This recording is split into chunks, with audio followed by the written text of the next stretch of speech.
We're going to talk today now about what the gaits are. It's important to understand what they are because there are some gaits your horse can do, and probably some of them are going to do it on you at some time in their life, that is unhealthy for the horse. It causes the horse to go in a flat, hollowed out frame with their hocks dragging behind and their nose up. It leads to them becoming sway-backed, to having hock problems and stifle problems over the long run. So you want to make sure that your horse is going in a good functional gait. In order to do that, you have to know what the gaits are, what gaits are good functional gaits and which ones are not. Now, the easiest way for you to understand the gaits is to understand that they're all related. All of the gaits fall on what's called a gait spectrum. And what that spectrum is between a pace, which is a completely lateral gait, and a trot, which is a completely diagonal gait. Now I'll explain this for you. The first gait we're going to discuss on the gait spectrum is the pace. And this is the gait that most people have the most complaints about with their gaited horses. I want to say, first of all, it's not a bad thing if your horse paces. We're going to bring a really, really nice mare out, and we're going to show you that she's really a strong pacing mare, and yet we can bring her up and have her gaiting in no time absolutely beautifully. It's not a hard thing to do, and once you know what to do. Now, a paced horse moves two lateral or same side sets of legs in perfect synchrony. In other words, the right hind and right forefoot pick up and set down at exactly the same time. The left hind and left forefoot pick up and set down at exactly the same time. This gives you a very strong back and forth motion in the saddle, because, and also an up and down jarring motion, because there's a moment of suspension when all 4 feet are off the ground between one set of laterals picking up and the other setting down. So a horse that's going in a true pace is not a joy or comfort to ride. The next gait that we're going to discuss on the gait spectrum is the stepping pace. Now the stepping pace is very similar to the pace. The difference being between them is that in the stepping pace, 2 lateral sets of legs move almost in perfect synchrony, but not quite. The hind foot sets down just a second before the front foot. So you have right hind and then right fore, left hind and then left fore. It is an unevenly timed 4-beat gait. Stepping pace can be an extremely comfortable gait to ride, but it's the gait that is most wearing on the horse's body. If you've got a horse that's step pacing, you've got a horse that's probably going to go hollow. Sometimes it doesn't even have to get very old before it goes hollow backed. And very likely you're going to have some stifle problems or hock problems. And it's the gait that causes the most soundness issues long term with our gaited horses. So it's an easy gait for the horse to do. It's a lazy man's gait, if you will. And so if your horse is laterally or pace oriented, you're going to have to really work and train that animal to use its body correctly for its own long-term soundness. Also, if you have a horse that does a stepping pace, you want to train it not only for its own long-term soundness, but for your own comfort, because a horse that step paces, generally when you pick up the speed of the gait, it goes into a straight pace, and that's very uncomfortable and exasperating for the rider. The next gait that we're going to discuss on the gait spectrum is at the opposite end of the spectrum, and that's the trot. And when a horse is trotting, it's moving 2 diagonal sets of legs in perfect 2-beat synchrony. In other words, the right hind and left front, left hind and right front are moving together. They pick up and set down together. Now we're all familiar with the trot and how it feels in the saddle. There have been a lot of ways and techniques designed to help the rider ride the trot comfortably, most notably learning how to post, learning how to train the horse to just pitter-patter, real soft, easy little trots so that you're not shaken up too much. But it is a distinct up and down motion. When the horse trots, naturally you're going to get that up and down in concussion because there's a moment of suspension between one set of diagonals picking up and the other set of diagonals setting down. The most closely related gait to the trot on the gait spectrum is the foxtrot. Now the foxtrot is essentially the same gait as the trot, except that the forefoot sets down an instant before the diagonally opposed hind foot. This eliminates suspension and makes the ride much smoother. Now, the foxtrot can be a very nice and functional gait for your horse, and it can help them to go sound. A lot of people really like the foxtrot. Different horses perform it with different levels of smoothness, and that can certainly be improved upon. The fox-trotting horse generally has some head shake going on as it's fox-trotting.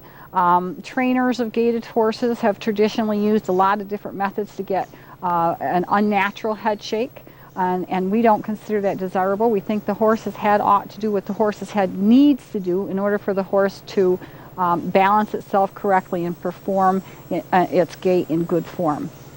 So we have now, on the gait spectrum, we've discussed the pace, which is a perfect lateral 2-beat gait where the horse goes back and forth and up and down, and the stepping pace, which is very similar to the pace except that the hind foot lands an instant before the forefoot on the same side. And then on the other end of the gait spectrum, we have the trot, which are 2 sets of diagonally opposed legs moving in perfect synchrony, a 2-beat gait, and the closely related foxtrot, which is a set of diagonals moving together, but the forefoot comes down an instant before the hind. Now, it can be helpful if you think of the foxtrot and you get confused as to what the footfall pattern is. It can be helpful to know that the diagonals are moving together and the forefoot, that's an F word, the forefoot lands first in the foxtrot. And that can help you to keep that in mind. The intermediate gaits that are exactly in the middle between the pace and the trot are the walk, the rack, and the running walk. All of the smooth saddle gaits are based on the walk, and that is a gait that is an evenly timed 4-beat gait. In other words, the horse does not move any set of legs together in synchrony, but every leg moves, picks up, and sets down independently of every other leg. If you've ever tried to follow the progress of a horse walking and see exactly when the different legs pick up and set down, you've no doubt become extremely confused because it's almost impossible to do because of the even nature of the gait. And that's why they call it a square gait if it's toward the center of the gait spectrum, because the square of the horse's body, the 4 legs, pick up and set down completely independently. Now, when you pick up the speed of a walk, you're likely to get either a rack or a running walk. And the only difference between a rack and a running walk is that the rack is very fast, can be very fast. It's an evenly timed 4-beat gait, and there is little or no overstride behind. In other words, the horse's hind leg does not stride up as deeply underneath itself as a running walk horse's, and the hind leg does not step over the track of the front leg, but comes up just to meet the track of the front foot. On the other hand, a horse that's doing a running walk has a very distinct overstride. That is the hallmark of a running walk horse. Now, a lot of people will say and believe that it's actually the head nod that is the distinctive mark of a running walk horse. I'd like to put that concept to rest right now. A running walk horse will nod its head because the hind leg is overstriding the track of the front leg. And in order for the horse to keep its balance, its head acts as a fulcrum, and the head nods up and down in time to the hind leg overstriding. Now, when people walk, we use our arms and hands for balance when we begin taking long strides. The longer our strides, the longer our arms tend to swing at our side. If you were to take your hands and tie them down at your side and take very long strides, the way a running walk horse does, you would find that your head also nods in order to assist your body in balancing properly.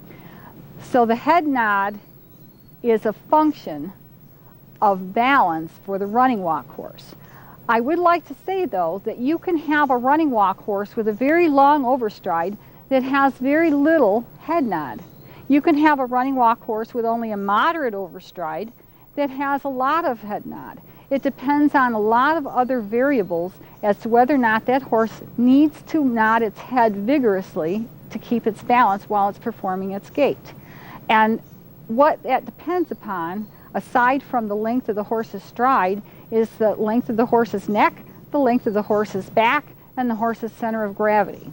So it is a very self-defeating thing to try to teach a running walk horse to nod its head properly. That it doesn't serve any purpose except that you have to use inhumane methods to get a horse to nod its head improperly. If you work the horse's body properly at the gait, you teach the horse to stride up with good impulsion from behind and reach underneath itself, and you allow that action to flow freely up through the back, neck, shoulders, and poll, you're going to get a head that has the perfect headset for that animal. And you're going to see on this series of videos some horses that have not had their headset worked on at all. All we've done is taught the rider how to ride the horse properly. We fitted them so they're comfortable in their tack, in their saddles, and their bits. All of that is extremely important.